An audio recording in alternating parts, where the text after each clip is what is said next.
Hello, I'm Lee Pfeiffer. I'm the editor-in-chief and co-publisher with Dave Worrell of Cinema Retro magazine, which is dedicated entirely to films of the 1960s and 1970s. Why the 1960s and 1970s? Well, we grew up in that era, and we're convinced it's the greatest era of movie making. And here's why. During that time period, you still had the old masters like Alfred Hitchcock, John Ford, Howard Hawks making movies. At the same time, you had exciting new talent coming in. People like Francis Ford Coppola, George Lucas, Steven Spielberg, Martin Scorsese. And they were working simultaneously in some cases in the industry at the same time. And the results speak for themselves. A new generation brought in some of the greatest films and innovations in cinema history during the 1960s and 70s. So our magazine celebrates that. It's the only magazine that does so exclusively. Now, everybody's asked, why don't we do a podcast? And it's been on our wish list for quite some time. But Dave and I devote a lot of time to putting out the print edition of Cinema Retro, as well as running our website at cinemaretro.com, which gets hundreds of thousands of hits every month, and also the Facebook page for Cinema Retro magazine. So we didn't have much time. And then we were fortunate to make the acquaintance of three very young and very talented and very enthused retro movie lovers, Isabelle, Miles, and Jake. And I met with them in New York recently. They got along fabulously, and I was impressed by their knowledge and enthusiasm about films of this era, as unlikely as it seemed that they would be knowledgeable of those films. And I think in this first podcast, you'll see why I was impressed, just by the choice of movies that they chose to discuss. There's Bob Rafelson's Five Easy Pieces, which was a very important early career film for Jack Nicholson. There's Frank Perry's The Swimmer, which was a very underrated movie in 1968, but has been reevaluated as a classic today, in which Burt Lancaster gives one of the best performances of his career. And finally, there's John Cassavetes' The Killing of a Chinese Bookie. And I have to make a mea culpa here. They're ahead of me on this. I hate to say it. My young friends have beat me to the punch. I've owned this movie for many, many years, and I've yet to watch it. So they kind of shamed me with that one. So they should be judging me, not I them. So as we go forward with the podcast, we're going to be finding our way. We're going to be making tweaks and changes as necessary. I'll be on some of them, and so will some of our regular contributors to Cinema Retro, and as well as special guests, people from the movie industry who contribute to our magazine. And speaking of the magazine, I'm going to give a cheap plug. If you haven't seen Cinema Retro, go to cinemaretro.com. And at the very least, you'll get a wealth of daily news about retro movies, but also subscribe. Support the only magazine like this that's left in print. Here's a recent example. Where else can you find the legendary actor Edward Fox discussing how they made The Day of the Jackal in 1973? And also on there, you can also check out our annual special edition issue, in this case, totally devoted to the making of the Magnificent Seven. So I guess that's enough cheap plugs for now. So with that, please delve into the first episode of this website. My thanks to Miles and Jake and Isabelle. Look forward to working with them in the future.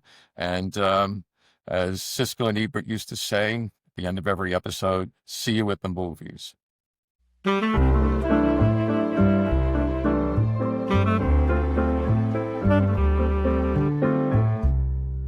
Welcome to the first ever episode of the Cinema Retro podcast.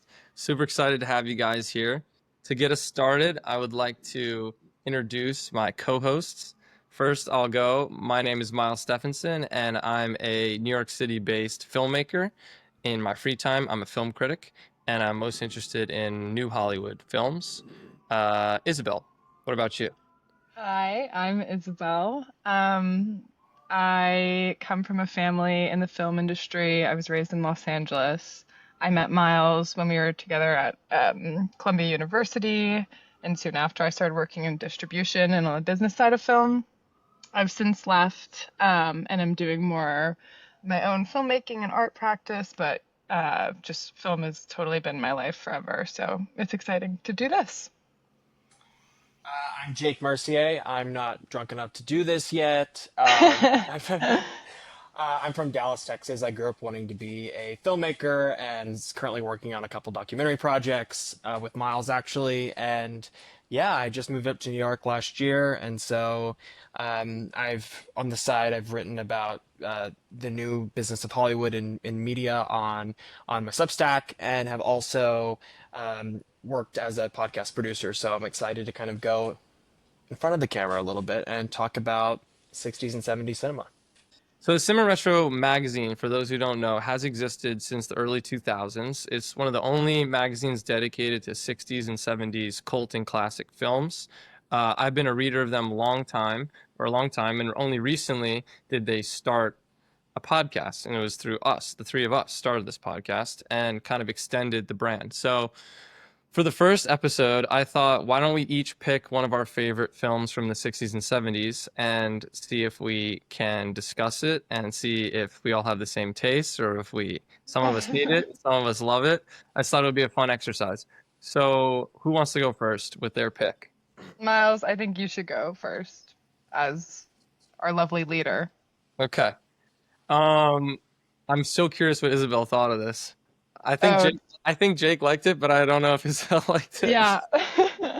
Okay, so my pick was John Cassavetes' 1976 film, The Killing of a Chinese Bookie. I saw this film now a couple years ago. It was kind of right after I had really seriously decided to pursue film as my career and kind of my main purpose in life, if I could speak so on such grand dimensions there. So it was a big, impactful movie for me because I never knew that a movie could have such a sense of naturalism and could be so character focused and not plot focused. And so it really kind of blew my mind in that Was it regard. your first Cassavetes film? Um, was it my first Cassavetes film? I think so. I think it was. Yeah, I think I watched that first and then Woman Under the Influence and then Shadows and all the others. Um, yeah. So what do you guys think of it? I'm curious. I mean, I loved it, but I think part of why the movies that I like are totally atmospheric and vibes based, for lack of a better term. So like part of that Mm-hmm. you'll get with The Swimmer, but I mean, it just totally takes you into 70s LA and that gritty element you're talking about. I also absolutely loved the character of Cosmo. I felt like he was so idealistic in some sense, and he was, interestingly enough, we'll get to it, but like similarly with Burt Lancaster's The Swimmer, in a way, like he sort of just kept going with, this idea that everything was going to be okay, and not really confronting those kind of massive problems. He gets out of his gambling debt and gets right back into it, and then all of these things are like the walls are closing in on him, and he's just continuing to go forward, trying to make this incredible show go on. And it was also kind of sad to me because I felt like he saw a real art in that like strip club show, and then it's just like people are there just to see women take their clothes off, and he saw something that was deeper and more artistic there. So I kind of identified with that as sort of like a like natural idealist, and I thought the performances were wonderful, so I really enjoyed it. Yeah, I think that was what Cassavetes, or maybe the main actor, was talking about, that there was a relationship between Cassavetes himself as the director and then Cosmo as like the director of the nightclub, and that they like think about what they're doing as this art that's really meaningful, but people come for like the naked women and like the pornographic element of it, which I'm sure you can understand when you watch like a Cassavetes film. A lot of films of this era, actually, I feel like they're trying to say something social justicey, especially towards like women's perspectives, and especially like in the noir like timeline. Older noir films were like they had femme fatales, but it was like never a story that really was like emotional and like understanding the emotional depth of women and men in like grand terms. Obviously, there's exceptions. So a lot of these films from like the new Hollywood era, especially in the neo-noir kind of stuff, I feel like want to have more emotion, more of like the female like narrative in it, but they still have like a lot of naked women and a different sexual like politics than we have today or something like that. Mhm. So I thought that was interesting, like Cosmo is a reflection of Cassavetes. Yeah, no, I thought a lot about that, especially on rewatch this time, because, he has in what today would be the equivalent of $100,000 in gambling debt, and the mob's like, oh, you have this club, and it's generating a lot of revenue. And they're kind of angling to get a piece of his club, and he like outright refuses that. He's like, no, like I'll do anything, to the point where he agrees to take this extremely risky mission to go assassinate this Chinese bookie when he has no experience as a hitman. He's not a gangster at all. He's just some peep show host, and now he's like trying to like James Bond his way out of these debts. So I feel like that's a parallel for how Cassavetes like refused to give up ownership of his films, and would take such risks because he wanted to have complete ownership of something. To Cosmo, like this club is his whole life, right? He can't give up. Giving up a piece of his club to the mob, even if it would save his life, is like inconceivable to him. He's like, no, like that, I'm gonna go kill a random bookie instead. For a while, when they come up to him and they're like trying to make him whatever talk about shooting the guy, he's like, no, no, I want to keep the debt. He keeps saying that. I don't know if you remember that. It's like, I'll keep the debt. I'll keep the debt. As if Yeah, that's like an option. totally. And that's Yeah. what I really like about Cassavetes' films, is that I don't know if you guys know the kind of the history of how he got started, but he started in like an actor's studio, and then out of that he started creating his films. But he was always so committed to independence that to make his, widely considered his most popular successful film, Woman Under the Influence, he mortgaged his own house to be able to fund that. He was very resentful of the studios and the kind of what he viewed as kind of a parasitic relationship that the studios had with the artists of his time. And so he really was a true independent filmmaker. Now that word I feel like is kind of watered down. Like they say that a Nora is, an independent film, and really it just means it's not backed by a major studio, but it still had a $20 million, advertising and marketing campaign. So is that truly an independent film? I don't know. The concept of independent film is kind of morphed, but at the time, like this is a true independent film. Like all of his movies were self-funded and pooled together from the people in the cast and crew to get it into theaters. Like no studio, no outside, investors, or no A24, no Neon. Like they were just Yeah. they were just ripping it with their own paychecks. I just think it's It was also this like this sweet spot of that kind of the the cameras and film becoming a lot cheaper and easier for people to go take and drive across the country like George Lucas did with Francis Ford Coppola, and like filming stuff. It was sort of like democratized in a way that hadn't been before, and it was like that sweet spot to where it was like not everybody has the ability or the drive to be able to do it. Now everybody has phones and cameras in their pocket, or AI generators or whatever, to make something. It was that sweet spot where people could actually go out and do something and create it. I wanted to go back to the idea of I don't know if this is what it was trying to say. Certainly some of the pieces that I read writing about Bookie were trying to say something like it, but like the idea that I introduced about like Cosmo kind of being um, wanting to preserve that aspect of his show that he felt was like a more artistic project. Like it's funny because like I don't, separating art from like sleaze or camp or any of these kinds of like traditionally like low forms of art is something that I think is really interesting, and that I have, devoured even down to like, TV soap operas or something. So, it's like that point in time, there was I don't want to get ahead of myself because we're going to talk about Five Easy Pieces, but this will come back to that. But like Playboy is a weird element of like super low culture meeting high culture, and it was like could only really happen in that time of the 60s and 70s, where you had major pieces of journalism being published in Playboy meeting with literal just big spreads of nude photos and these kinds of things. So that kind of, to me, I'm like, even on just an aesthetic level, kind of just showcase very specific time in American history that probably will never be repeated again. Yeah, and I mean, I also think about like the audiences are shifting. Hmm. Um, like it in early 19th cent or 1900s, the cinema and movies was like considered for like the masses, for like lowbrow, low income people to come in, like families. The Um, Nickelodeon. sorry. The Nickelodeon. Yeah, It's like it like you was. put the cents in the machine and you'd go. It was like the TikToks of the early 1900s. Yeah, and then I think around now is when you have more college educated, wealthier, but also younger audiences coming to the cinemas a lot more. And so that changes. But like totally, I think like the pastiche of like highbrow, lowbrow is like one of my favorite things about these like new Hollywood era of filmmaking. And talking specifically about like the filmmaking choices that Cassavetes does, it's like it's a really like horrid film. Like everything's really sad and gross and like upsetting and nothing goes right, really.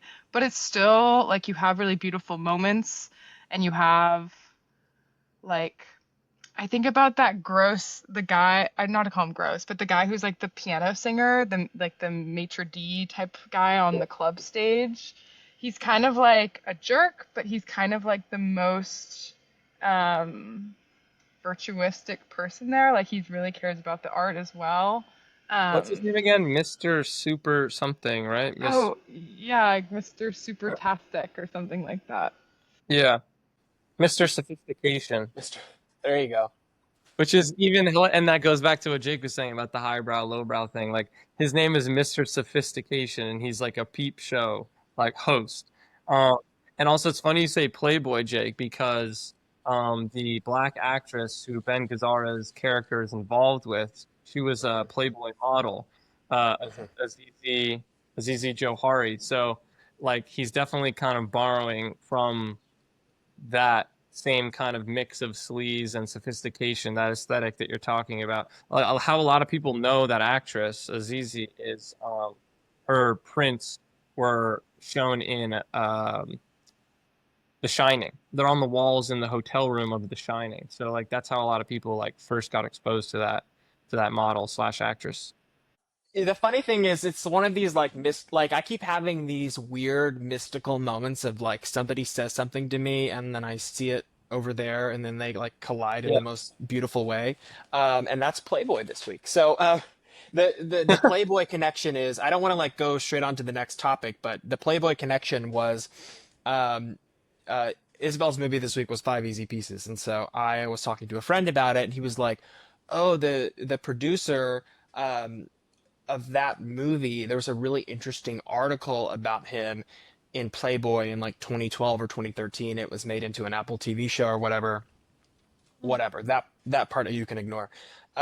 He was like, "You should actually go up and read it, and it might give you some color on him." I think it was God, what was his name? I have it like written down somewhere. Bert Schneider. Okay, so Bert Schneider was this producer. He created a production company with Bob Rafelson, who was the I think I'm saying that right, the Five Easy Yep. Pieces director.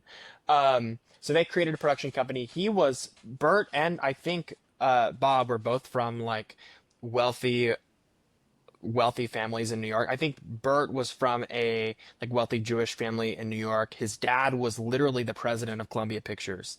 He ends up working at Screen Gems. He then goes to Hollywood, and he starts with Bob, this production company. They end up funding the Monkees, like the band and their TV show, Yes, which yes. made them independently wealthy and made them tons of money and notoriety. They did the movie Head, which of course was like a big early new Hollywood kind of esque picture because it was just so experimental and bizarre. And after that, he basically had like this swanky new studio office in like in the center of Hollywood on Sunset Boulevard, and he had uh, sorry, no, who was it? Dennis Hopper walk into his office and pitch him on a movie that became Easy Rider. So there's all that history there, and then of course he produced Five Easy Pieces. If you go look at his Letterboxd or his IMDb, he completely faded out and really never produced anything after I think like the last Pixar show was his last big one.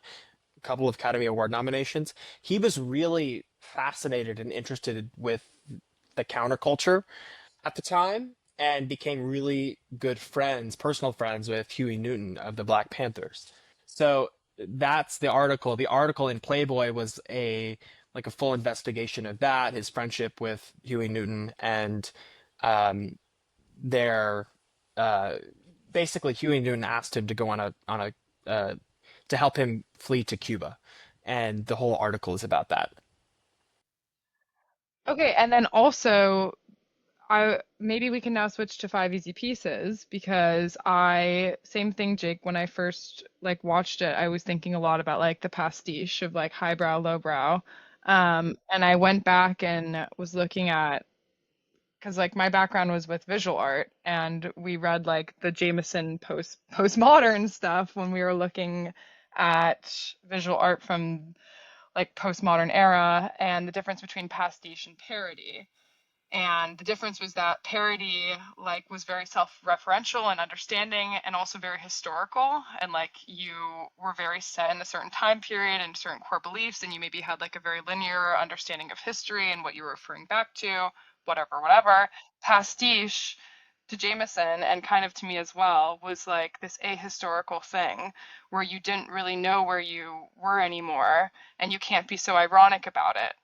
Um, and I think that's like something that's unique to 5Z Pieces is that like it's not really a big critique of of like life at that slight time. It kind of just feels like nostalgic in a sad way. Um, but I liked that. But it was also kind of sad. Yeah. It felt to me, it felt like the same kind of thing. Have you guys seen Interiors, Woody Allen? Um, it's I don't so think good. so. You should. It's one of his like rare, like only dramatic movies. I highly recommend. But it's from 1978, and Yeah. like halfway through the movie, he introduces this like boisterous working class character, and the first half of the movie is like this neurotic upper middle class, like I don't know, I think it's like in Connecticut or something, um, family, and it was like this but inverted in Five Easy Pieces because he's got this like working class introduction. It seems it's like larger than life, and the shots are expansive, and then you go to like this like chilly scenes of winter kind of depressing second half of the movie where you go from this working class element to like his real life, you know? And 5 Easy. Yeah, I actually that's funny. I thought the opposite. I thought like maybe I'm like a classist. Like I thought the Bakersfield oil rig stuff was like the most depressing because he's like he like hates his friends kind of. He like hates his girlfriend, blah blah blah. And then when he gets to his family in Washington, he like I mean he's still the whole thing is that he can't love anything, right? So it's not like he finds love there, but he at least like is maybe like feeling riled up about the his brother's fiance and you get to see maybe some more of like the music side of him when he plays like the Chopin piece, which I think you're meant to feel moved by, even though he says he feels like nothing when he plays it. Um, I think there's a lot more yeah, I totally get what you're saying because I think the weird thing is like the first half he's sort of like unmoored and like he's like playing piano on top of the back of that truck, yeah, and which is awesome. there's a lot more maybe that's what I'm getting at is like there's so much more vitality in the first half, and then the second Yeah, half is like this subdued restrained version of himself that he has some sort of contempt for that he wanted to escape for whatever reason. And you yeah, feel that it feels trapping in a way because you start out in this like really just like kind of I'm from Texas, and so I see like the West as like this like dangerous but expansive space, sort of like in Giant, which is one of my favorites. That's like 55 or 56 or something. But when they go to West Texas, it's like this big, like vast expanse of nothing. And for Elizabeth Taylor, who comes in from Virginia, it's like terrifying. But for Rock Hudson, it's like opportunity, you know? And so I don't know. I think I see it in a slightly different way, but it's interesting. I don't know. No, I think both are true. Like I think you can read it both ways. And I also like I think it's objectively true. Like he's going home to see his like dying father who's had two strokes. Like it's pretty depressing. One of the things that I kind of wanted to ask you guys about was like Jack Nicholson to me, when I think about him being like crazy and insane and explosive, and he like definitely gets to do that in this film. But it's also like really emotional, and in one of the last scenes where he's like talking to his father who can't respond to him, he like is crying almost and is like very vulnerable in a way that you get like one scene of in Chinatown, but like, very none of it in The Shining and some of his other roles. And so then I was thinking about like the story of like a man, and I know that Jack Nicholson also played like a part in writing the film, I think, or like at least just was really, or he was also married to like the production designer. Um, and I just think of like I think he's like an interesting cultural figure for like actors and male actors, and then the story also is like following this one guy who's presented with like a lot of different identities and professions to be a man, but he kind of doesn't choose any of them. I don't know, and and that's so different from like a 1940s, 1950s like noir film or like western or something like that. Um, Right, no, that's a good point. He's like stuck in the middle. He's stuck in the middle, and he doesn't know what's next for him.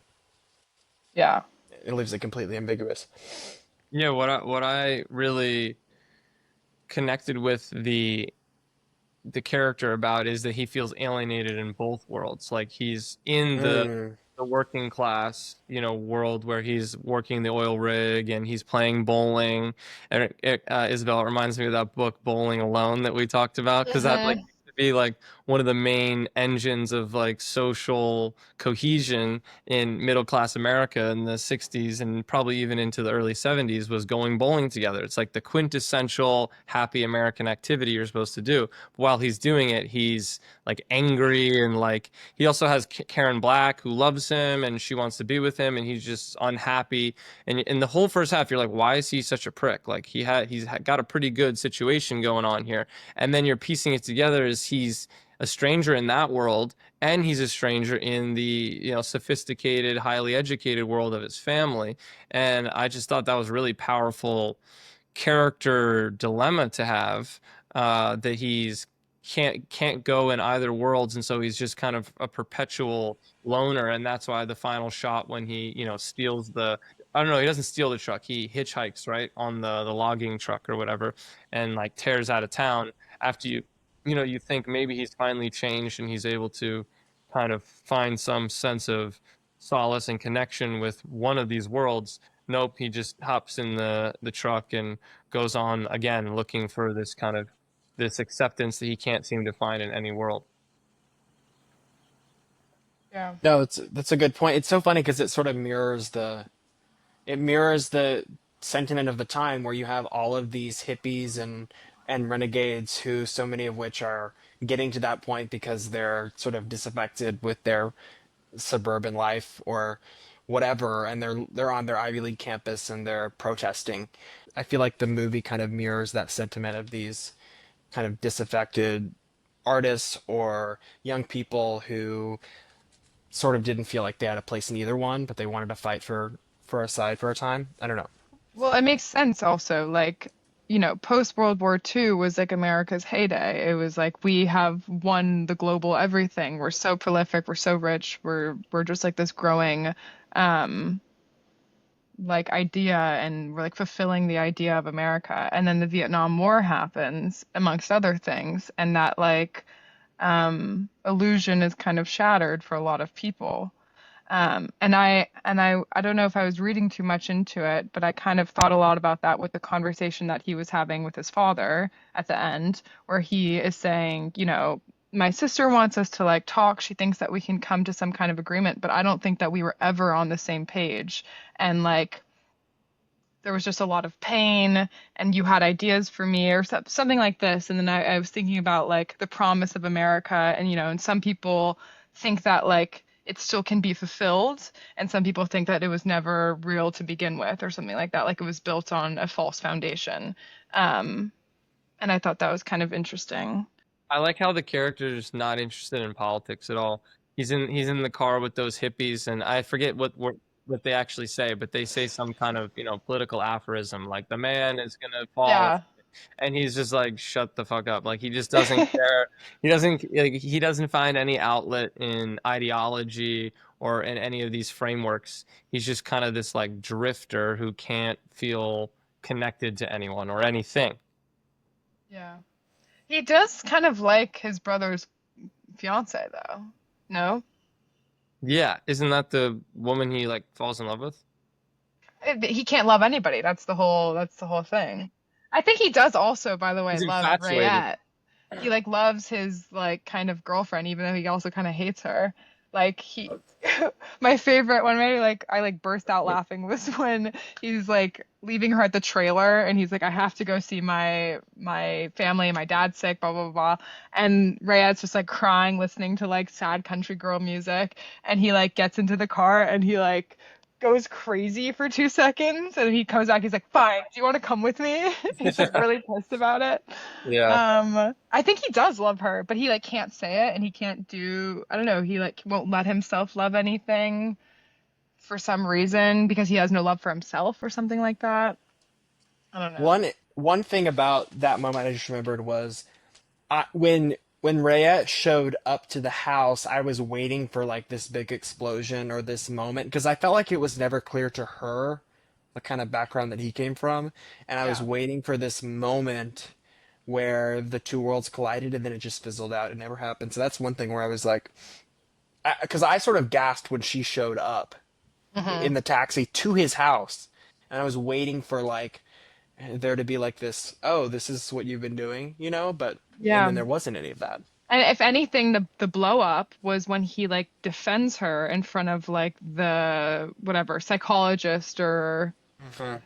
the pompous, what does he got, like celibate pompous like piece of crap woman that is like giving a lecture and kind of maybe making fun of uh Rayette. He like blows up at her and to defend Rayette. Yeah. Mm. So yeah, he's like a good guy but also the worst guy. Yeah, how would you feel dating a guy like that, Isabel? I would be so sad. I would, that's like, if I'm dating a guy like that, like things are not going well in my life. Also, I love Karen Black so much. Like the fact that you could just She's so walk out on good. Karen Black time and time again, like that's messed up. That alone is just tying back to what you were talking about, Jake. She's an easy rider, so full circle. She's kind of she And fits she's in Nashville. true. Yeah. Wow. Which Yeah. yeah, which we Dennis also watched for this. But Bob Rafelson and Robert Altman. She Yeah. worked with all of them. That's quite an impressive filmography. She got nominated for best supporting or best actress for Five Easy Pieces, Hmm. which is cool. I think it was best supporting. Yeah. Yeah. Um, So should we go to the final go to the pick? swimmer. Yeah, we'll go to the Let's swimmer. do it. It's funny because now that we've talked about it, these three picks go together really well as like They a do. high culture, low culture thing, but also on like the optimism of, or like the guess the last gasp of optimism in America, because that's the way that you mentioned Miles actually the swimmer being a. Did you mention that as like a commentary on the American dream, or what Um, did you say? Oh no, yeah, about being unemployed. yeah. Yeah. Well, like right after I watched the movie, I was trying to make sense of it, and so I looked up some things, and the TCM, pre-screening conversation was about how it was an analogy for the American dream. But then when I watched it, I was like, it's about how awesome it is to be unemployed. Yeah. Yeah. So for those who haven't seen it, it's with Burt Lancaster, directed by Frank Perry, and it's sort of this like surrealist film. It's about 90 minutes long, super short. And Burt Lancaster's character, Ned Merrill, decides that he's going to swim all the way home through his neighbor's pools. And he ends up meeting a lot of interesting characters. And I don't know. Should we? I guess we can spoil it. You should go watch it and then come back and talk about it. Um, but he ends up going through his neighbors' pools, through their backyards, quote unquote, swimming home, and and by the end of it, it turns into this completely surrealist moment where he gets home and there's nobody there and the house is decrepit and it's completely gone. And it's sort of this throughout the film. You kind of get a sense that there's something off, and that increases throughout the movie. I love the movie just alone purely on an aesthetic level. Like watching it in the summer is so great because It's beautiful. the moment it gets hot, you're like, I want to get into a pool and I want to jump through my neighbor's pools and I don't know, swim all the way out in And Long he's also Island. like really tan. He's like incredibly tan. And so Yeah. it just like makes you feel like, oh, you've been baking in summer and you like this pool is so refreshing. And then he's like running in the fields. A horse comes by. It's like the ideal summer aesthetics kind of Totally. thing. You're going into your neighbor's backyards and they're just throwing this big pool party and serving you Yeah. booze, and you're just like, whatever. That's life. It's just amazing. Only Um, Yeah, of course it's not. It's actually a nightmare, as we come to right. find out. I did want to know like what you guys thought. I know it was your first time to see it, Miles, and that Isabel, you kind of revisited it. So I was curious what you guys thought about it and if you connected with it. Miles, you go first. It totally blew my mind. Like I loved it so much. Honestly, going into it, I was like, I didn't really know what to think. I mean, I've seen some good Burt Lancaster films, but I can't say I've ever really connected with him as an actor too much.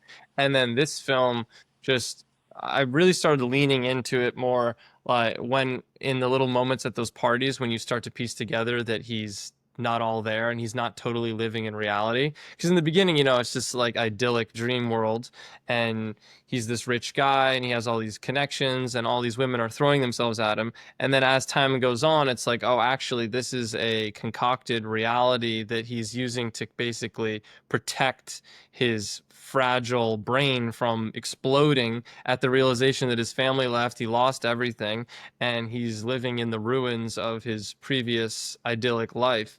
And so when you start to realize that and you start to hear the little comments at the parties, oh, so sorry to hear what happened to you at the company. And then you're like, wait, what? I thought he was successful. I thought everything was fine. Oh, so sorry to hear, about your daughters moving away. And then it's like, I love how they kind of trickle it out as the movie goes on, and it's not all at once. Because then every time a moment like that would happen, I would like lean in. I'd be like, okay, I'm trying to, it puts you as the viewer into like investigative mode, and you're trying to figure out what's real and what's surreal and what's his dream world. So I just really, I loved it.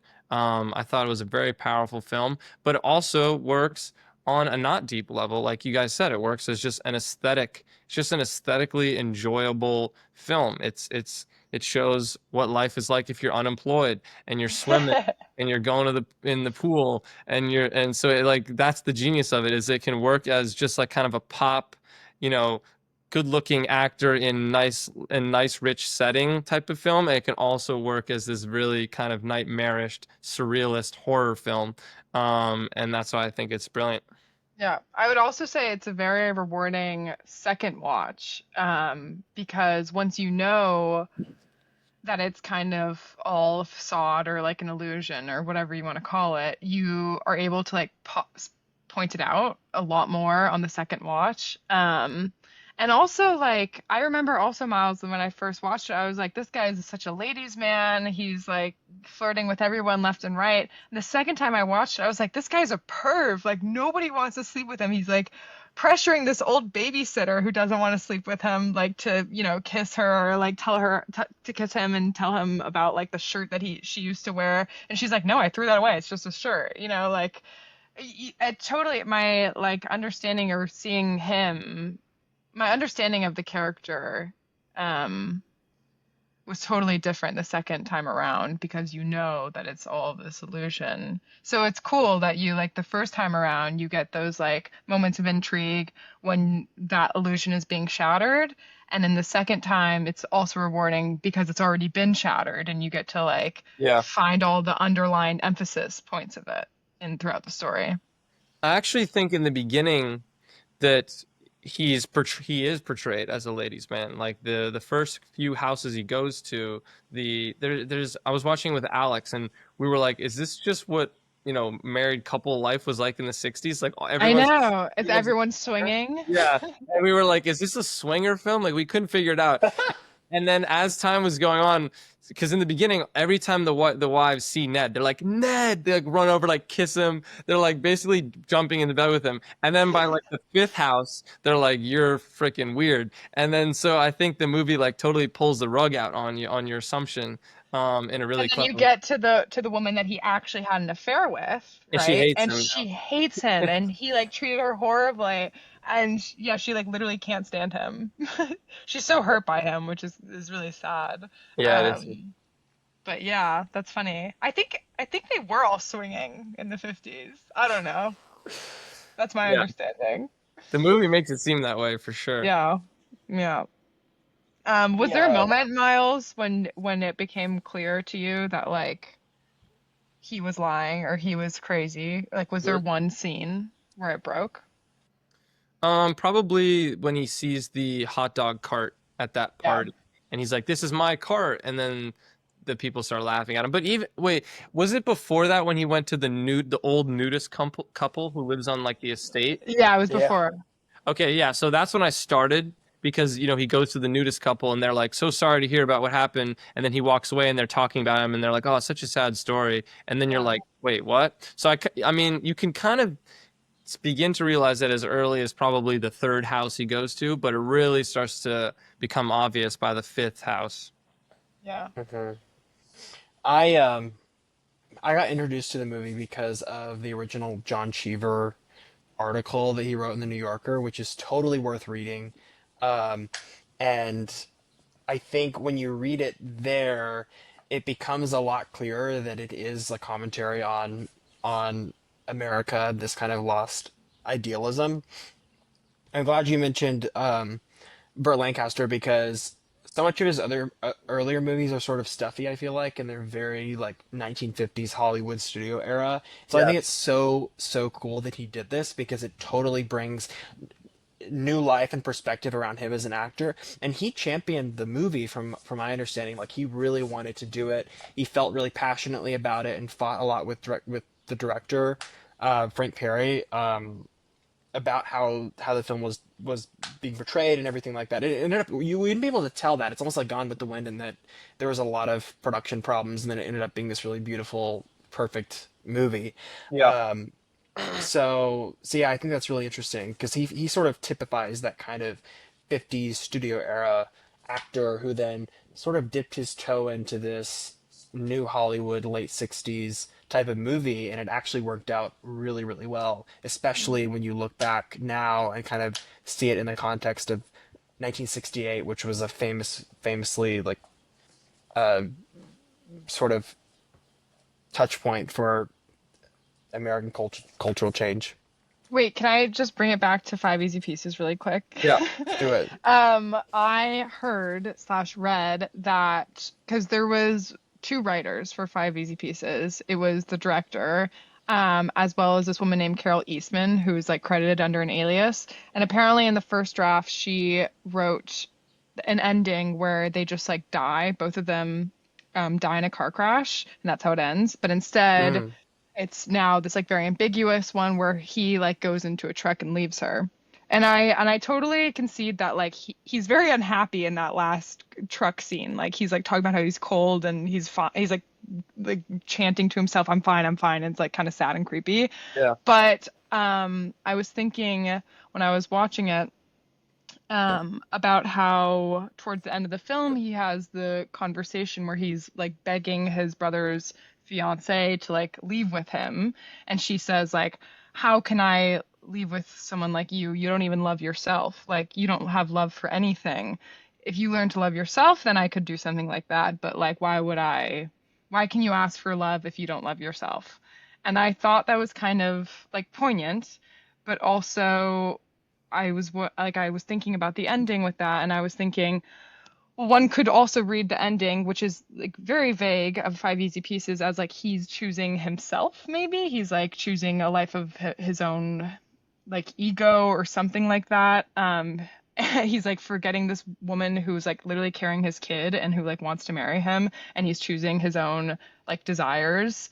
And I was thinking about how a lot of these films were like representative of like really independent filmmakers doing very independent things, really being on their own, and it does kind of eventually get co-opted by like maybe an industry in Hollywood and like a new form of entertainment that's coming up, because studio executives and producers find out after like 10, 15 years that these types of films are really popular, and they like turn it into an industry, and we see a lot more films that like have a lot of the tropes that New Hollywood created, but now with big budgets and big distribution budgets and marketing budgets and stuff like that. So it's just kind of interesting, um, like the independence and the virtue of these stories maybe being co-opted by like monetary success and stuff like that. If is that making any sense? That was Yeah. kind of a long Have you tangent. guys seen Butch Cassidy and the Sundance Kid? Not yet. Because so I watched that recently for the first time. I'm kind of late to it. And Pauline Kael wrote a review of it where she basically said what you just said, which is her critique of I really liked the film, but then you read Kael's review and she says that it basically takes the aesthetic of New Hollywood, but it's a big studio picture where it was extremely creatively controlled, and there's like a lot of musical numbers and montage and all these more typically golden age Hollywood conventions kind of shoehorned into a new Hollywood picture with young hot actors to try to get the kids to come to the film. So it's like it's what you were just describing, the kind of inevitable um I guess monopolization of and devouring of the new Hollywood movement by the studio system. And I brought this up because we were talking about Burt Lancaster, who, like you said, probably was having some type of identity crisis or like career crisis when this studio system was changing so much. But also, like you said, he finds success in this new Hollywood thing. And I wonder if the argument could be made as well that like America, in the 60s and 70s went through this really tumultuous period, both like spiritually, culturally, however you want to break it down. But then by like the 80s and 90s, you have like very flourishing global economic prosperity. Um, and so while we did have this period of like freaking out, it ultimately made everybody rich again. So I don't know how much like a lot of the ideals or critiques that these films are trying to make like hold up. Like it feels like a lot of times in reflecting back, like people didn't end up being so independent or something as they set out to be, which could be fine. Like that could be what part of growing up is, but I just think it's kind of interesting. Yeah, I definitely think I like Jake's point about Burt Lancaster being more of a, prototypical golden age Hollywood character. I saw this movie, The Sweet Smell of Success, and I think that's one of the first Lancaster films I saw where he plays this very domineering, kind of more classic Hollywood villain who's very not vulnerable at all. He's out of the 40s and the 50s. He's kind of this noir character. And then in The Swimmer, you just see him just completely gutted, and just his heart is just open to the audience, and he's just a sad, vulnerable kind of a victim of a character. Such a different type of role than he played in a lot of his other films. Also, just a fun tidbit about Lancaster. I recently read Mark Seale's book, Leave the Gun and Take the Cannoli. And in it, I learned that Burt Lancaster tried to buy the rights to Mario Puzo's novel to develop The Godfather with his own production company. Wow. Even offered to buy it from Paramount for $1 million, says Robert Evans. And he wanted to play Don Vito Corleone, which is Marlon Brando's role. So in an alternate universe, Lancaster was Don Corleone and he was the star of The Godfather, which is crazy to think about. Yeah, that's like alternate reality timeline.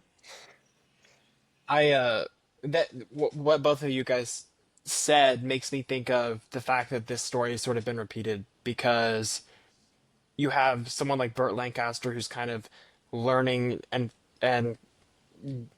going between these two different eras and coming out on top in a way, at least now as we go and look back at his movies. And then you have something like Sunset Boulevard, which had Gloria Swanson. You know, she plays this silent star and then comes out on top. Did she win the Oscar? She was nominated for it, but I think she she kind won. of she kind of triumphed over that moment of being like a silent film actress and then having commentary on it, or at least even coming back and retelling that story in a different way. The best example I could think off the top of my head of someone that did that recently is like, and I thought the movie was only okay, but was like The Last Showgirl. You have Pamela Anderson who kind of reinvented herself and said something interesting about sort of being a sex symbol in the 90s Uh-huh. and reinvented herself in that way, and is sort of straddling that kind of new, and now she's signed on for all these sort of, I say, like art house or whatever, like A24 kind of lower budget acting forward kind of movies. So it's something that like continues to happen and reinvent itself, and then as these revolutionaries become institutionalized, there's always something to kind of buck up against and break.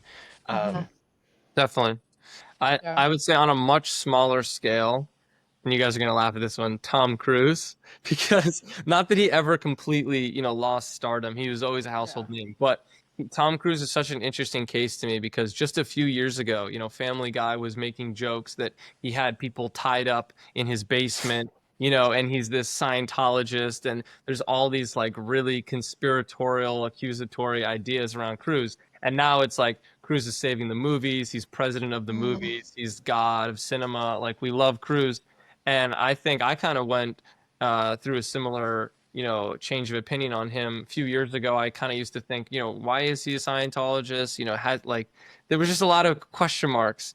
And then I think I watched all the Mission Impossible films. He really won me over. I really loved that he did all his own stunt work, and he clearly just loves film. Yeah. He like there's a lot of actors who you feel like they're doing it because they want a big They love career or fame. whatever. Yeah, but Cruise, you can tell he just loves film. Like when he went on some talk show, he's like, I watch a movie every day. I'm like, he just like me for real. And he really is. And went after I saw all the Mission Impossible films and then Top Gun, I was like, Cruise is president of the movies. Like he's that's right.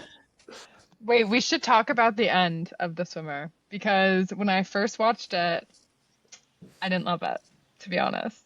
I was yeah. like disappointed. I loved the You gave movie. it a 2.5. I was like, I what? know.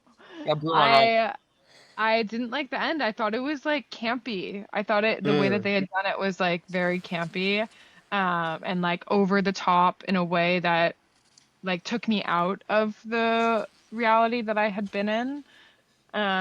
Second time around, maybe I was like less shocked by it, so it didn't seem as so like like it didn't take me out as much. Um, I mean, it's really dramatic. We can agree to that, right? Totally It's dramatic. like those tombstones and it's I would like say it's pouring mellow. rain and The everything. music swells. Yeah, I'm kind of like exactly. okay with. I don't know why. I think it's okay. So I'm just gonna say it since we're on the first episode. So I went during COVID. I went back and watched all of Dallas, like the '80s soap opera, and I think Hmm. over that, because I grew up in Dallas, and I just was like, oh, I'll just watch a couple episodes as a joke, and then I just kept watching. Um, and so maybe I became desensitized to like those like really campy elements, but I also sort of like it. I don't know. I also think, I mean, maybe this has to do with, I heard that Frank Perry left the film after the halfway mark and near the end, and Sidney Pollack came in and directed Hmm. the rest of the movie. So maybe it had Mm. like kind of a tonal shift. But yeah, no, I also love camp, and I feel like this was a big part of the Megalopolis discourse. I don't know if you guys saw it, but like Yeah. people who a lot of more kind of normie film viewers kind of think that the only legitimate dramatic register is realism. And so when a film isn't, in realism, when it's kind of campy or something, they associate camp with lowbrow, and then they automatically think that lowbrow is bad. So they're like, the movie must be bad, or the director must be unsophisticated or untalented. But I think what I really liked about a Megalopolis is that Coppola was intentionally going for this artifice, this kind of over the top, melodramatic, something from like, 1930s serials. I really like that style. And I hadn't seen a movie so unabashedly embrace camp like that, besides maybe like Baz Luhrmann, in a long time. And so I was like, yes, I was like, Coppola, this is sick. Like, this is a great style. But a lot of people didn't view it as a stylistic choice. Like, to your point, the ending of The Swimmer, that to me was like a stylistic choice. It's like, oh, we're going over the top because his sense of reality is being completely shattered. And so he's going from this one frame of mind to this new one, and the music swells and he's pounding on the door and it's raining, and it's like every kind of cliche you could think of like the sad movie ending, it's in there. But that to me was like an intentional style. It wasn't like this director's bad and he's doing something over the top. It's funny because I bringing it back to Bookie, I think that there's sort of like a weird parallel, and maybe I'm reaching, but like a parallel between Cosmo and Ned, because at the end of the movie, his Cosmo's like monologue to the crowd sort of struck me, where, and you've seen this more than I have, Miles, but from my memory of him basically saying that each person has their own truths and their own sense of happiness, and that he's sort of, you know, playing the role that he's being the person that other people want him to be, and he's what did he say? He's like, I'm only happy when I'm angry. Or, I don't know. There's something there to where I'm he's only like, happy when I'm angry. yeah, and it's just that sort of, I don't know. It makes me think of somebody who's sort of not confronting reality and living in their own personal idea of what the truth might be, and then they end up confronting it, and then they're like Cosmo, who's outside with the blood dripping all over him.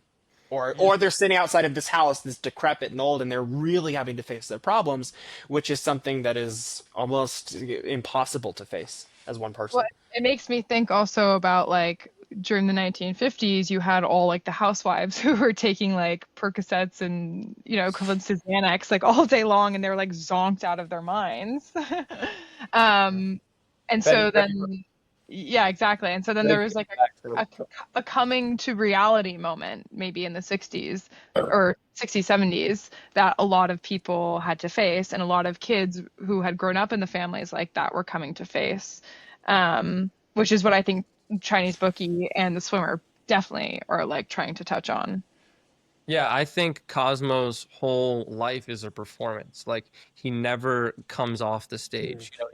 His peep show girls go on the stage and they play these characters, but then they step off and they're real women of flesh and blood and they have feelings. But Cosmo is like perpetually in this performance. Like, even when he's vulnerable, his vulnerability is a performance. Like at the end, his one of his lovers is like rejecting him, and he's trying to find a way to prove that he is being real this time and he's not being a player. And so he tells this vulnerable story about his upbringing, and she's like, I don't care. Like, and I think, I mean, the movie doesn't really take a side on this, but I think I don't know if that even really happened to Ben Gazzara's character. I don't think that's a real story. I think Cosmo just kind of was furthering this performance of this kind of steely ladies' man club owner who always has to have like a new card, so to speak, in his deck that he can just play to get himself out of trouble. No, exactly right. I'm curious.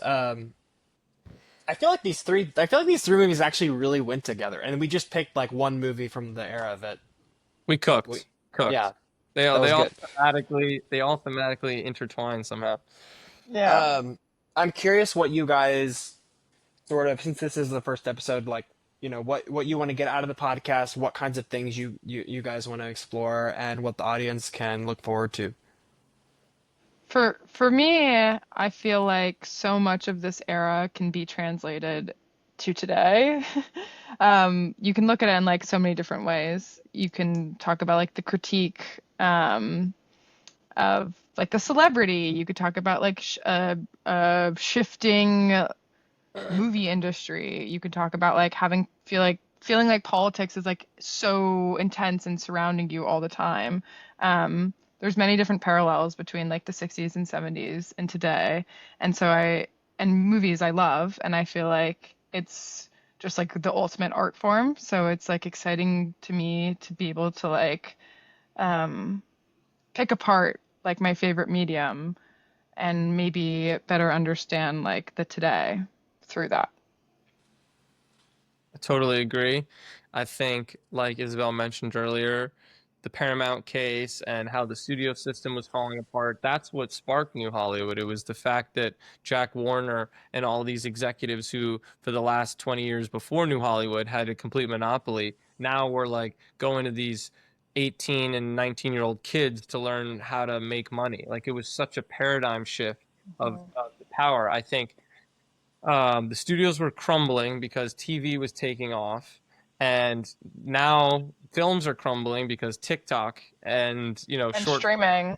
short form video and streaming and TikTok has become ascendant, and film is just it's not the main it's not the main way of making sense in our culture anymore. It used to be for a lot of people, who grew up in the 70s and 60s, like going to the cinema was, one of their go-to ways of socializing, of making sense, of feeling connected to the rest of the country and the rest of the world. And in our generation, we're all cinephiles and we're obsessed with movies, but we talk with people who aren't, and they're like movies. They're like it's like such a it's such a like it doesn't hold the same place in the culture. Like they're like movies. I haven't been in the movies in probably like 2 years. Like what are you talking about? Mm. Anyway, you see this like new David Dobrik video. Like they're like in a different world. They're like, what the fuck is a movie? And so I think we're totally in the same spot where Jack Warner, his studio was falling apart, and all of a sudden, Easy Riders, this thing shot on 16 millimeter by a couple Roger Corman proteges, is all of a sudden flocking students and young people who are politically charged to, drive in movie theaters all across the country. I think we need like our own Hollywood right now. We need it really badly because franchise film and streaming have just completely decimated any semblance of original storytelling in the film industry. And so we need our own, we need our own Scorsese's, our own Roger Cormans, our own Bob Rafelsons, John Cassavetes, Robert Altman's, to really shake things up.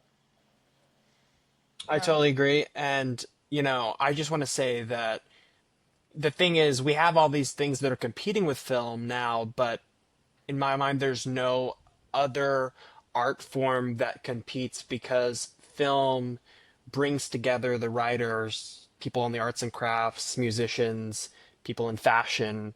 So many things have to work symbiotically to create a beautiful movie that there really is no other there is no other form of art that requires that many that breadth of artisans to come together and create something. And so I think it's important to preserve, but also to look at. And I love that cinema retro, explores the kind of movies that we were talking about today, but also, you've got Bond and all these genre films and spaghetti westerns and so many other things to explore. So I think there's so many different potential kind of side quests to go on that I'm excited to do that and to explore with you guys.